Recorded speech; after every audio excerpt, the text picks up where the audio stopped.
रहमानिर्रहीम। My name is Zeeshan Ahmed. अस्सलाम वालेकुम student, कैसे हैं आप लोग। अपने चैनल कॉन्सेप्चुअल फिज़िक्स में मैं आपके सामने एक नए लेक्चर के साथ। स्टूडेंट, ये लेक्चर बहुत ही इंपॉर्टेंट है और ये फिज़िक्स के सेक्शन इलेक्ट्रॉनिक्स और सॉलिड स्टेट फिज़िक्स पे बेस करता है। टॉपिक का नाम मैं पहले हाईलाइट करता हूँ, ठीक है। टॉपिक का नाम है क्लासिफिकेशन ऑफ सॉलिड्स। हम सॉलिड को क्लासीफाई करेंगे और based on this classification we regard the band theory of solids. Okay, band theory of solids को अंडरस्टैंड करने से पहले कुछ सॉलिड्स के बारे में कुछ बेसिक कॉन्सेप्ट्स इस थ्योरी के रिगार्डिंग हमें पता होने चाहिए। We need this concepts. फिर हम आएंगे इस डायग्राम की तरफ जो आपको सामने नज़र आ रही है। इसको मैं एक्सप्लेन करूंगा अपने वीडियो की सेकेंड पार्ट में। पहले पार्ट में आपको अपना बेसिक कॉन्सेप्ट्स क्या करना है, अच्छा करना है। बेसिक कॉन्सेप्ट्स अच्छे हो जाएंगे तो फिर ये थ्योरी याद करना और इसको एक्सप्लेन करना आपके लिए कोई प्रॉब्लम नहीं है। आप बड़े आराम से अपने ओन वर्ड्स में इस थ्योरी को लिख सकते हैं।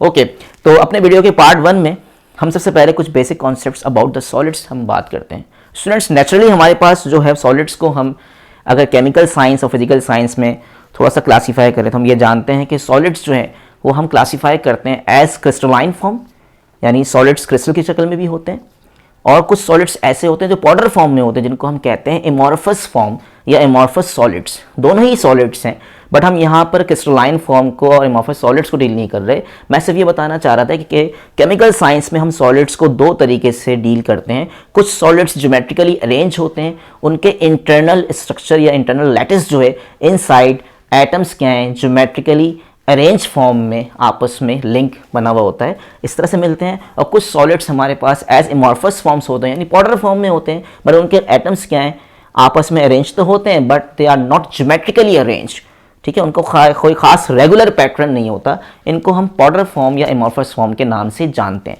ये हमें केमिकल पॉइंट ऑफ व्यू से थोड़ा सॉलिड्स को मैंने क्लासीफाई किया।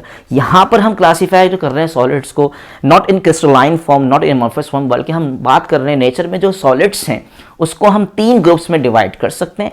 वो हमारे पास आपको नज़र आ रहा है इस डायग्राम में। मैंने थोड़ा हेडिंग में बताऊंगा इंशाल्लाह इसको मजीद अपने वीडियो के सेकंड पार्ट में, बट मैं हाईलाइट करना चाह रहा हूँ कि we are classified that solids in 3 different categories named as metal conductors, semiconductors और insulators, ठीक है।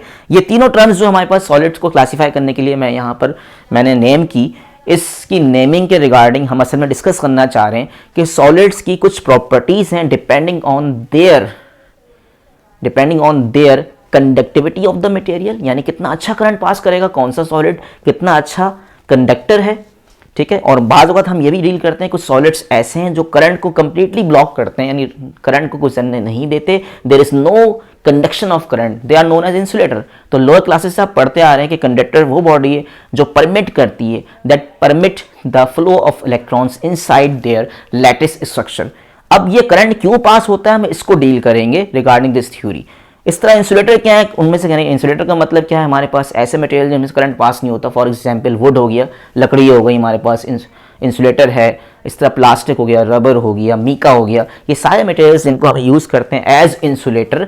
However they are solids but they do not pass electricity and heat. जो मटेरियल अच्छा करंट पास करेगी आप जानते हैं उतना अच्छा heat. Metals are the good conductor of electricity and heat, whereas insulator are bad conductor, या insulator क्या है करंट पास नहीं करता। ये चीज़ तो हम पढ़ते आ रहे हैं। हमें यहाँ जो मेन जो अपना बेसिक कॉन्सेप्ट एलोबरेट करना है रिगार्डिंग दिस थ्योरी वो है सेमीकंडक्टर्स, जिसको मैं इंशाल्लाह आगे तक एलोबरेट करूँगा और कुछ मजीद कॉन्सेप्ट्स इस पर हम सेमीकंडक्टर के ऊपर बात करते हुए इस चैप्टर को डील करेंगे। तो अभी थोड़ा सा हम ये सिर्फ क्लासीफाई कर रहे हैं कि सॉलिड्स को हम 3 कैटेगरी में डिवाइड कर रहे हैं। दूसरा, इस थ्योरी के नाम के हवाले से थोड़ा सा मैं इंट्रोडक्शन दे दूँ कि ये थ्योरी जो लिखी हुई है the band theory of solid. तो यहाँ पर ये बैंड का मतलब क्या है, बैंड का मतलब असल में एनर्जी लेवल्स है। जैसे आप बोहर एटॉमिक मॉडल के अंदर ये पढ़ते हैं कि हर इलेक्ट्रॉन अपनी स्टेट या अपने ऑर्बिट या अपने शेल में एक खास एनर्जी लेके बैठा हुआ है। अगर बहुत सारे एनर्जी लेवल्स को मिला दो, ठीक है, बहुत सारे एनर्जी लेवल्स को मिला दो और देखो कि वहाँ पर कुछ इलेक्ट्रॉन्स मौजूद हैं, तो वो सारे इलेक्ट्रॉन एक खास एनर्जी में बहुत सारे एनर्जी लेवल्स को मिलाकर हम एक बैंड की बात करते हैं। इसकी मिसाल मैं बड़े स्टूडेंट्स को देता हूँ इस तरह से कि जैसे हम बात करते हैं, जैसे गर्ल्स वगैरह यूज़ करती हैं एनर्जी, गर्ल्स वगैरह जो है हेयर बैंड यूज़ करती हैं। तो हेयर बैंड को हेयर बैंड का नाम क्यों देते हैं, इसकी वजह सिर्फ ये है कि भाई बहुत सारे आपने हेयर को मिलाया और वहाँ पर आपने हेयर बैंड यूज़ कर ली, तो बहुत सारे हेयर को मिलाकर आप एक क्या यूज़ कर रहे हैं, हेयर बैंड यूज़ कर रहे हैं जो लड़कियां यूज़ करती हैं। इसी तरह से हमारे पास बहुत सारे एनर्जी लेवल्स को मिलाकर आप एक एनर्जी लेवल डेवलप करते हैं जहां पर मच मोर इलेक्ट्रॉन्स एक खास एनर्जी लेके बैठा हुआ है।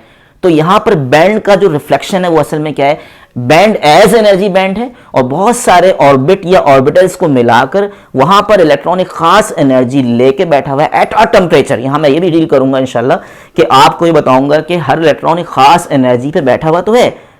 The electron are sitting in their states, the electron are sitting in that state by some energy, by certain energy.